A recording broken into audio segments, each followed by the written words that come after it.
दनम Nagendra BRS उम्मीदवार खैरताबाद ने पर्चे नामजदगी दाखिल करने से कबल दरगाह हजरत यूसुफैन नामपल्ली पर हाजिरी दी। एक रैली की शक्ल में पर्चे नामजदगी दाखिल करने रिटर्निंग ऑफिसर के दफ्तर पहुंचने इस मौके पर इनके हमरा वज़ीर तलासानी श्रीनिवास यादव व मेयर GHMC विजयलक्ष्मी गदवाल ने बीआरएस खैरताबाद MLA के उम्मीदवार दनम नागेंद्र की नामजदगी की रैली में हिस्सा लिया। इस मौके पर पार्टी कायदीन और वर्कर्स की कसीर तादाद मौजूद थी।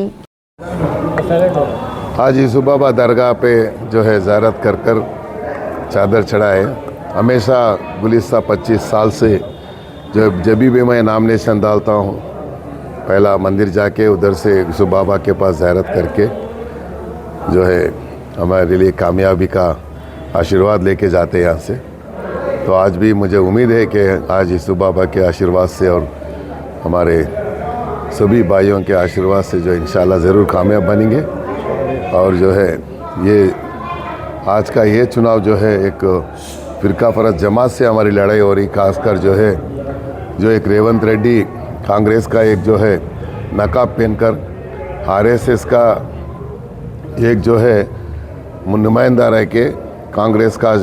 नकाब पहन के आ रहे लोग समझ चुके हैं उसकी जो उसका बेनकाब ज़रूर जो है इंशाल्लाह 30 तारीख के दिन आवाम उसको बेनकाब करेंगे और 3 तारीख के दिन वो रिज़ल्ट आएगा। हम दुआ करेंगे कि आज जो फ़िरका फ़रक़ जमातों को आज अल्लाह मियाँ जो है उनको मुँह तोड़ जवाब देने के लिए हिम्मत देना और खासकर जो है फिर एक बार रियासत तेलंगाना में अर्दिल अजीज़ चीफ मिनिस्टर KCR साहब जो है हैट्रिक CM बनना और साउथ इंडिया में एक पहला चीफ मिनिस्टर होगा कि अल्लाह के फजल से हैट्रिक बनाने वाले हैट्रिक चीफ मिनिस्टर बनने वाले एक ही चीफ मिनिस्टर KCR होंगे इंशाअल्लाह।